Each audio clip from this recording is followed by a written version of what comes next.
Hey guys, it's Stephanie. I'm Trey. This is your weekly dose of BS. We are going to do, oh my goodness, I've never watched so much Housewives in my life as I did this week, among other things. I watched Beverly Hills. We talked about this a little bit on our live the other day. Our Amazon Live. Yes, which, by the way, we're killing. Just Yeah, was so good. If you're not watching our Amazon Lives, we did one, what was it? Thanksgiving.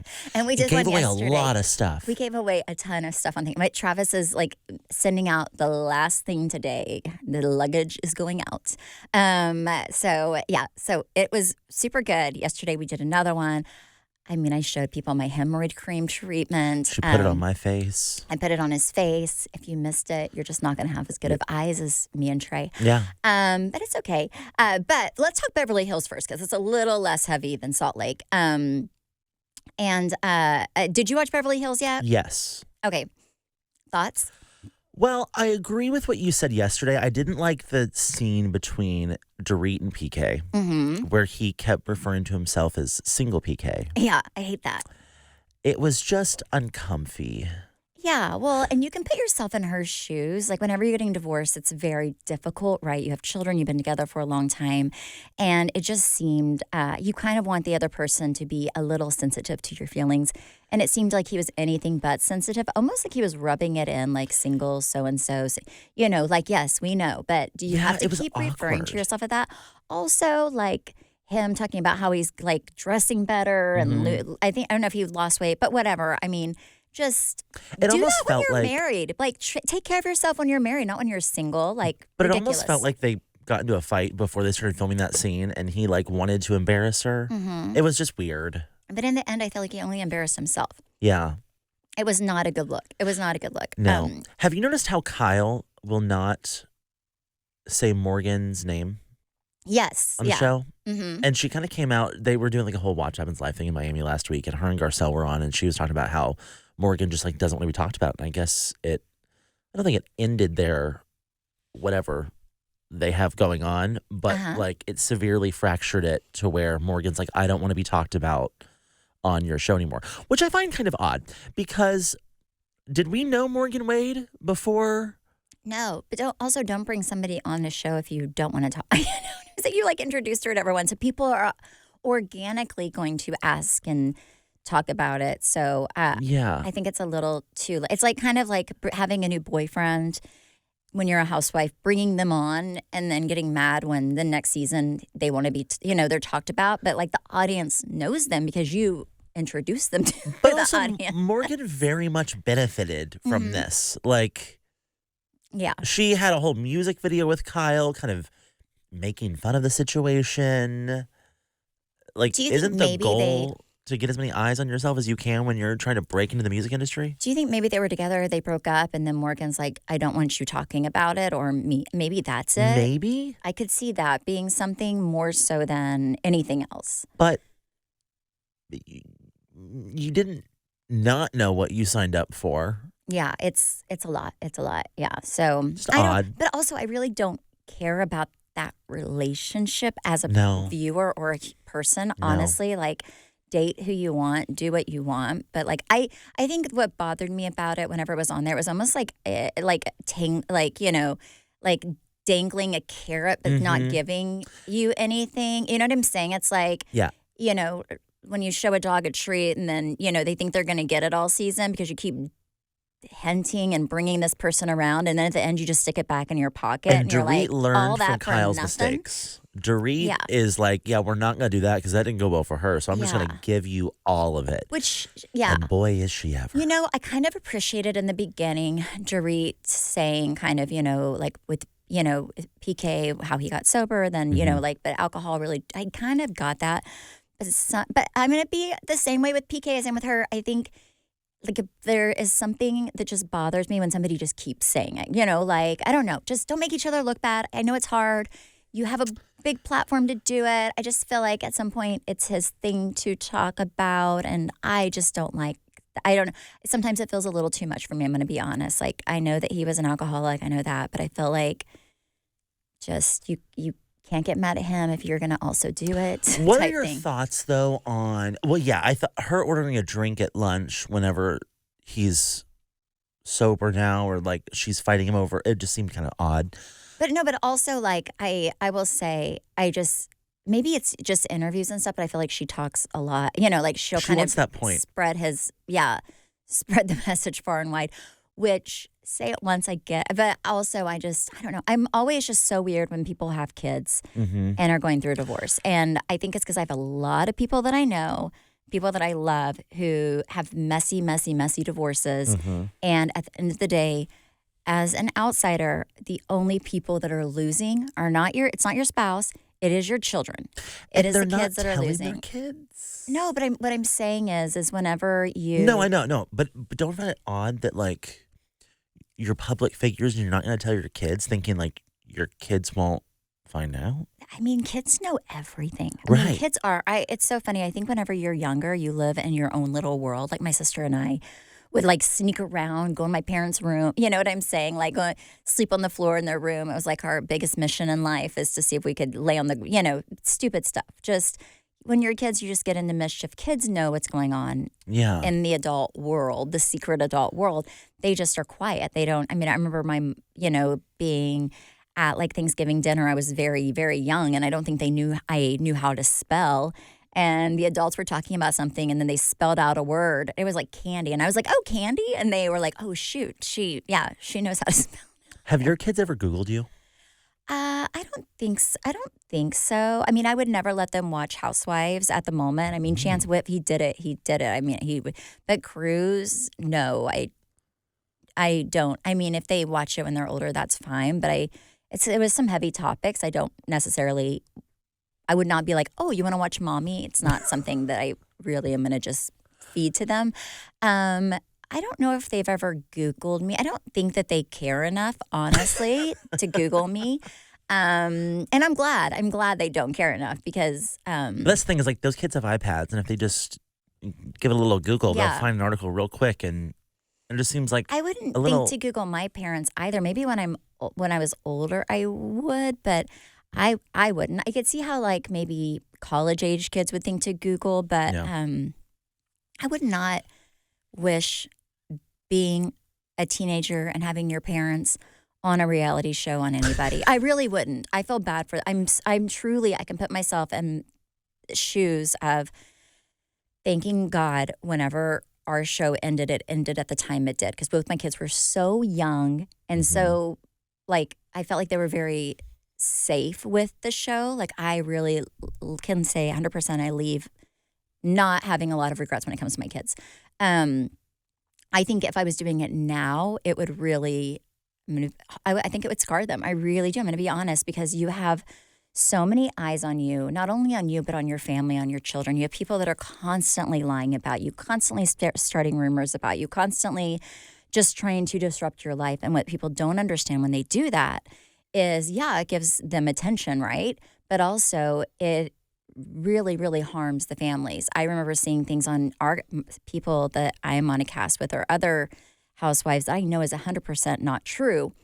And people will put it on TikTok and make a video about it to get some views and a little bit of money. And I'm like, is it worth this person's life? Is it worth what it's going to do to this person? I don't think so. So, what are your thoughts on PK's side of the divorce? Where he felt very emasculated? Well, he was kind of saying like whenever and I feel like this is probably just like across the board. This happens on every Real Housewives show because like we watched it happen in Dallas behind the scenes, but like got through it and he said, he was like, I was the guy that got you into things and, invited you to the parties and got you the clothes and all that stuff. And now, like, you're the it girl and I feel less than. But I feel like that happens on every franchise because these guys are used to like, I'm making the money, and then all of a sudden their wives are famous and it's like a total dynamic shift. I mean, Travis was always the breadwinner in our marriage, so that didn't really shift. Like the financial part didn't.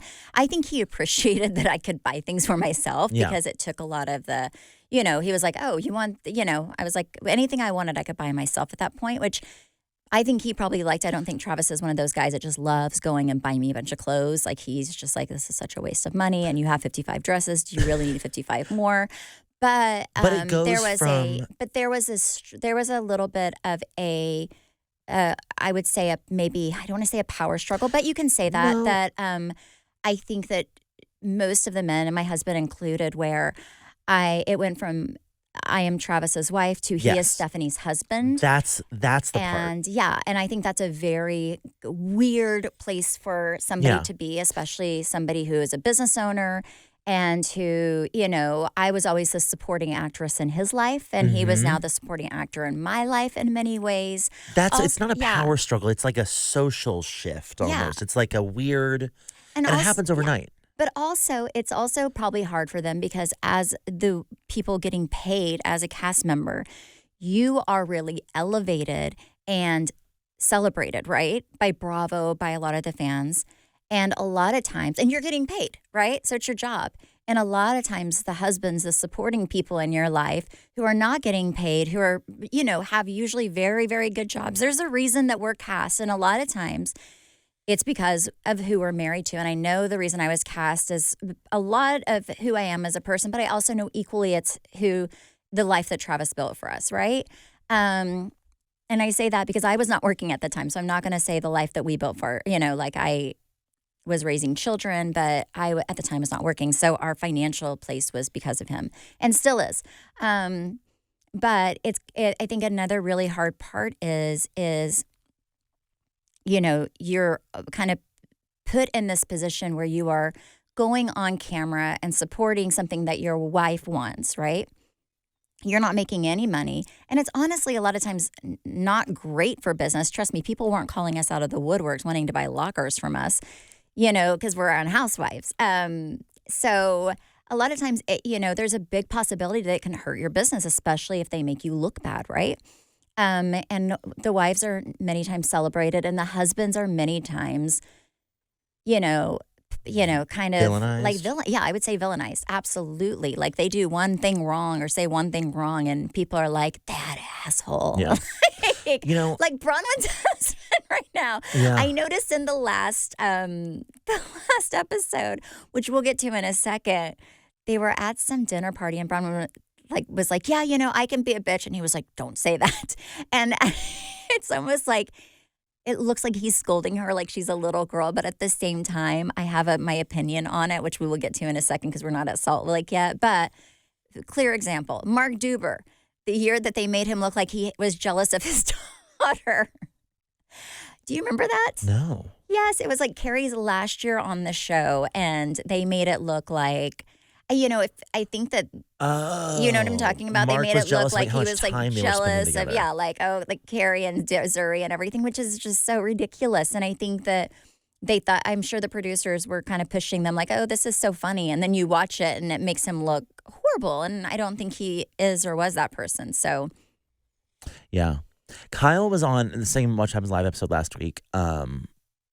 Andy asked Kyle what advice she would give to, now that she's separated from Mauricio and this new girl, Erin, on New York has like the new hot husband.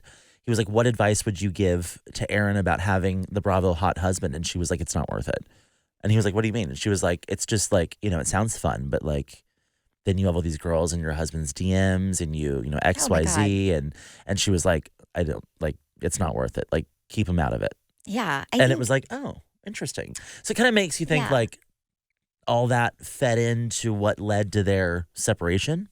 Probably. I mean, we've had people, and I was on a very small show, we've had people write us letters trying to extort money from us. We've had people, we had all kinds of crazy and you never wrote me back. Crazy things. But, and you have, the thing is in life, and I think even if a guy has money, it's like this, but especially if you're on TV, you have all these like, girls with loose moral compass, in my opinion, who will go after anybody for a little bit of attention and money. And you do have people, you have to be like very, so I get what she's saying, especially with Mauricio. I'm sure there were a lot of, DMs, but also I think people a lot of times it's not even girls. I think it's people from like other countries who maybe will message and then,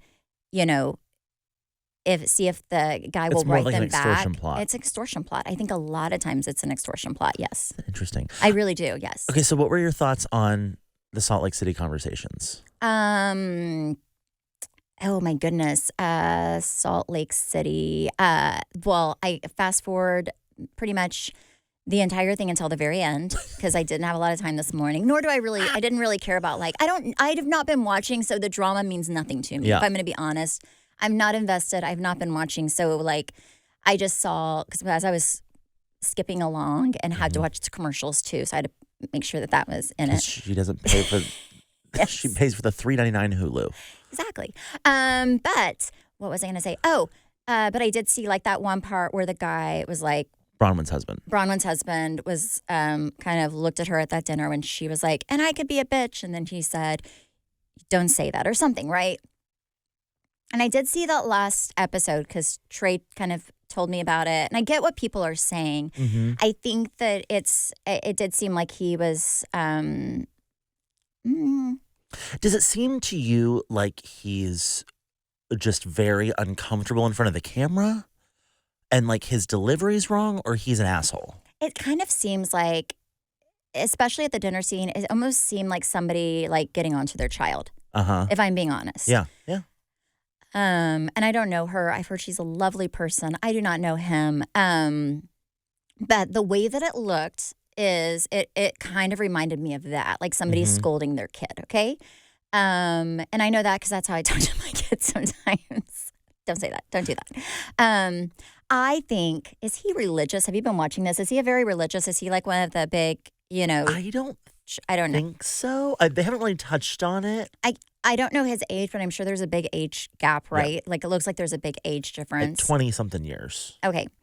He's from a different generation as well. So I'm thinking maybe a little bit of it is, there's a huge generational shift. Mm-hmm. And I'm sure that most of his friends are older, right? Mm-hmm.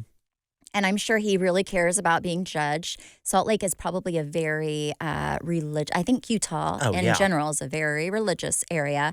And I think he is maybe a little bit trying to worried about the way that he's going to look or she's going to make their family look on camera by acting in ways that he doesn't feel is appropriate. Yes. I think if she comes back for another season, well, one, I'd be shocked. You would? Their marriage won't work. It's not going to, he is so uncomfortable with this. Mm-hmm. And she's either trying to show the world something that she's always seen, and this is her, break free moment, or she's not coming back. I think she'll come back. And the reason why is because I think she'll come back because I think that she's doing this for her. But I don't think he would. I don't know. I wouldn't, if Travis was absolutely, you are not going to, I do not want to be a part of this. I do not want you to do this. I do not want our family on this. I would have never done it. Mm-hmm. And if I did it 2 seasons and he was like, this is going to ruin our marriage, I would never have done it. Mm-hmm. I personally would, it's not just my life, it's other people's lives. And we discussed it as a family every time. I remarkably got asked back by Bravo to join another season. It was a family discussion. So I personally wouldn't, but I also think that she maybe wants this for herself. I don't know. She seems like she had maybe a little fashion blogger. I'm thinking she's probably, a lot of Utah girls are, but I feel like she was really into fashion. She had probably, more of a. She wants to build something. Yeah, for herself, she's wanting to build something. And this is a great platform for her to do it. Mm-hmm. I have not watched enough to tell you if she's coming back or not, but I think she will because she wants to do it for herself. And if he doesn't want to be a part of it, it'll be interesting. I think he just won't be shown. Did you watch the Mary Convo? Yeah, I literally watched it right before I came inside and cried. That's what you were doing. Yeah, that's what I was doing. No, I was like, oh my gosh. I was like, is she doing a better help call right before we go in? No. Because it looked like you were like tearing up. I was like, oh, that's weird. No, it was. I was not expecting a lot. I do not cry easily with housewives because I feel like they're a lot of times overly produced. Like even the really heartfelt things, I'm like, okay, they got together before. They knew they were going to do this. Da da da da da. But. Well, it's the truth. Yeah. A lot of times it is. Like a lot of times I can tell when it's fabricated or like, oh shoot, this was It's real, yeah. this was a real moment that was caught. And I think a lot of times you can tell that based on the people who are filming it and on the emotions behind it, right? Mm-hmm. And this was definitely something that was real, that was caught on camera. He was high when he was doing it, which I've never, I was like, as a mom, I think for me, it was a very heavy conversation. Like I'm going to start crying when I think about it. But for me, that's my worst fear. Like that is, I can tell, I could handle a teen pregnancy from my kids more than them going down the rabbit hole of substance, like especially even prescription drugs, whatever. I have just seen what it does to people. I have a family member and his wife who literally like ruined their lives. And at this point in time, and that was, and now they're trying to rebuild, but they're so much older and so much damage has happened that they're never going to get where they could be. And also as a mom, like, and I tell my kids this all the time, everything's just so different. You don't know when you're taking something that may seem so innocent, if it's going to be laced with fentanyl and if you're never going to wake up. And that scares the crap out of me. It really does. Like that is my worst fear. And I hope her son gets help because, it like broke my heart. See, I'm tearing up again because it's so sad. Were you surprised that they aired it?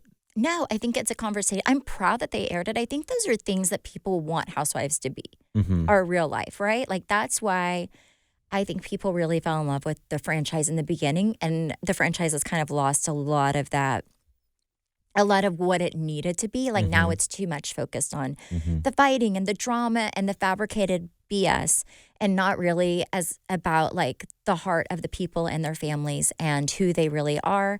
And I think that scene is kind of that scene's something that people can watch with their child and be like, okay, let's learn from this. Like I think it's something that you can really, I think it's a very important conversation that a lot of people don't have because they don't know what to do. But I was surprised though that Mary went there, and I'm pleasantly surprised with her this season because she is. It's almost like she kind of gained trust with the process again because she lost it very early on. Was like, yeah, I don't like this. Yeah. And she didn't show up the next season. She was gone. Didn't show up at the reunion. But also, you have to think last year she didn't show up a lot, but maybe she was, you're only as happy as your saddest child. Maybe she saw stuff going on with him. He was changing, and maybe she just wasn't. I'm sorry, if my kid is in a space and I don't know how to reach him, like my last thing that I care about is filming a damn reality show. I'm being honest. Like the last thing I care about is last night Chance did bad on his Spanish test and my whole world stopped last night and I'm trying to get him a Spanish tutor right now. Or like, just because as a mom, I want him to have everything he wants in the world. And I told him that last night. I was like, listen, it's so stupid. It's like, but I told him, I was like, you have such big dreams, like you want to go to like a D1 school, you want to play, you want all these beautiful things for your life. And I want to make sure that I empower you to get there. So how can I help you help yourself? Like, I do not want you to get behind on something I don't know how to speak Spanish. Let's be honest. I'm going to have to do Duolingo again just to get my kid through Spanish 3. But anyway. I was just, Mary is very image driven. Yeah. And so for her to have that conversation on camera.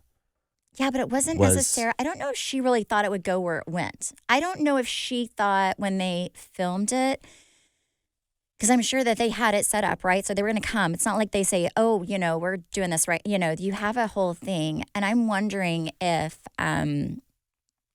she went in there for another scene and that's what it turned. Because they could just kind of walk. They all just, like the camera and her, just all kind of walk in his room. Like, yeah, but every he knows time they're there. He's mic'd. Yeah. He knows. You're like, again, you are mic'd. Like, people know. I think sometimes you think you're walking into a certain scene and it becomes something very different. Like, I had a scene where I was talking to my mom about, oh my gosh, whenever I attempted to end my life when I was younger. And I knew I was going in there to talk to her about something, but I didn't know it would be as heavy as it was. Does that make sense? Like the heaviness, I did not anticipate it to be as real for her as it was because it was so long ago. And I thought we had dealt with it. And when we got in there, we never really talked about it. And it was something that just was super heavy. And that's kind of how I felt. Like with Mary and her son, I think that she walked in thinking one thing and then it became something very different. I don't think that they either one saw it going where it did. And maybe she was like, oh God, he's high. I'm sure she knew that leading into it. Yeah. But I don't think that she thought that he was it just makes me so sad for kids whenever they're like, I don't want to be here. You know, like that is like worst fear as well for a parent. Travis and I had a friend who had a 12-year-old son during COVID. And he ended up taking his own life weeks before he was 13, okay? 12-year-old son.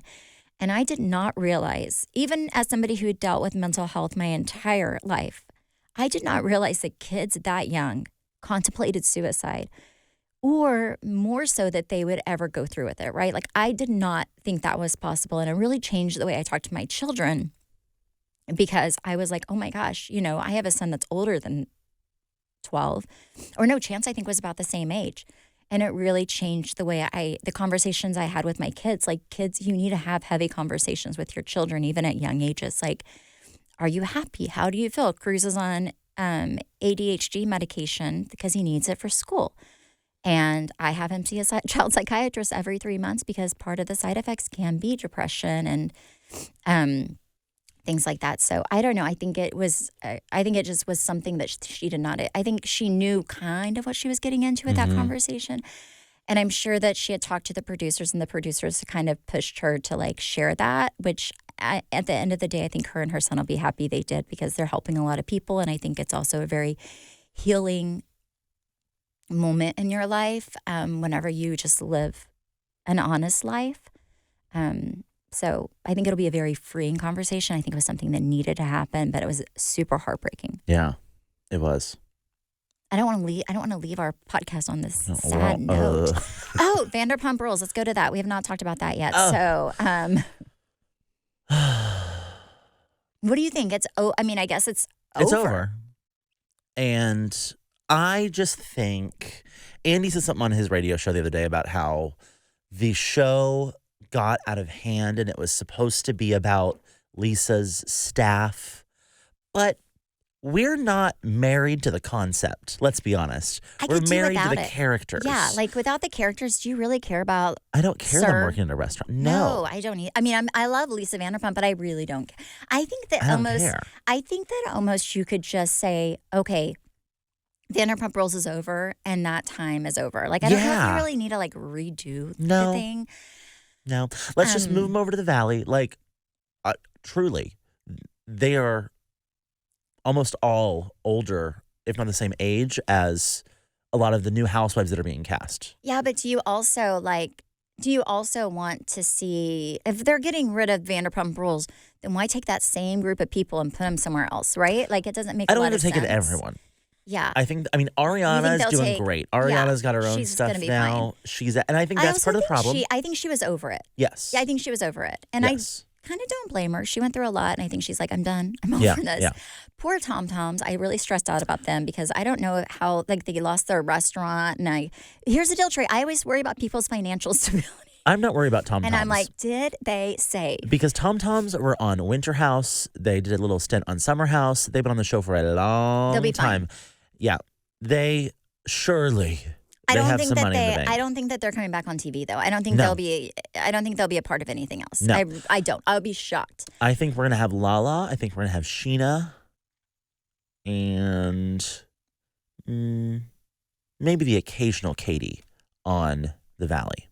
Maybe, yeah. But then also it's like, would you rather the Valley stand on its own? I don't know. I feel like there's something about it standing on its own. I don't know. Well, I don't really care either way, I guess. I'm being honest. But it's, it's the end of an era. But it's one of those where at the end of that last reunion, it was kind of evident that the group was in disrepair. I just don't know if I agree with Bravo to bring it back with a different cast. No. I think the sequel is never as good as the real thing. You Also, know? Sir's not what it was. Like, Sir was the hot spot in West Hollywood. Now it's a tourist trap. It's like a rainforest cafe. It's not. I just don't think anybody. Cares. It's just not, it doesn't have the same magic. No. As it did, and I don't see it having that magic because Vanderpump Rules early years was so good. But it flowed. Like, it flowed from the storyline with Brandi Glanville and Sheena. Yeah. Into, then we met Stassi, and she was just a runaway train, and that's what made it good. Also, I liked the fact. I have something controversial to say. What? I think they lost the show when they lost Stassi. I think it definitely probably went a little downhill. Now they had their spike with Scandival, but then we lost it. Like, her and Jax for Vanderpump Rules. Yeah, and she's just, I love Stassi, first of all, as a person, but she's such good TV.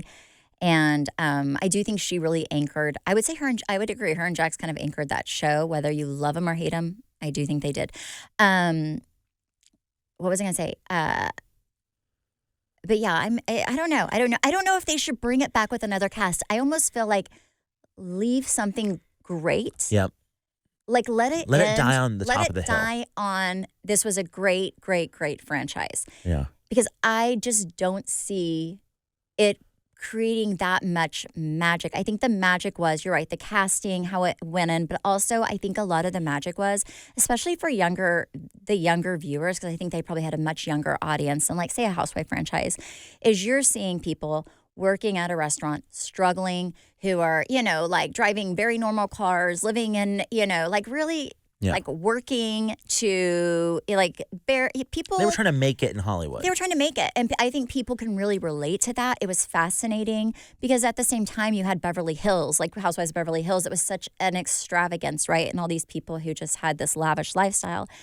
Most people don't have that lifestyle, right? But a lot of young people can really relate to and get behind these characters and really root for people who are trying to make it and struggling and, and I think some of the magic was also lost whenever they were household names and they became famous and they really weren't working at Sir. It was like a fake working. I wish they would have used that last season to really tie it up instead of try to keep it going. That was the other thing Andy said. He was like, none of them work at Sir anymore. And he was like, the last one to work there was James Kennedy, but then he got a residency in Vegas and he was out. Yeah. So what do you do? It's very, so at that point, it's just not, and that's what I was saying. I think that's where it lost it started to lose its magic is whenever none of them were really working there anymore. It was more of a front, like it was a forced, like let's go and try to pretend like we're waiting tables for 5 minutes, and film a few scenes And then, but I remember when it first came out, people would go there and it was probably really cool to be waited on by the people that you see on TV, right? So. Yeah. I will forever love when Stassi said to Sheena, she was like, I don't know what your problem is with me, but I'll have a Pinot Grigio. Yeah. It was, it was good. It was good. It was good. It was good in its time. Well, this is a long episode. Yeah. Sorry, guys. Thank you guys so much for listening and supporting. You can follow me at Steph Holman on Instagram, Facebook, TikTok. You can follow me at Trey_Stewart. You can follow our podcast at BS The Podcast, and you can watch us on YouTube at Weekly Dose of BS. Bye.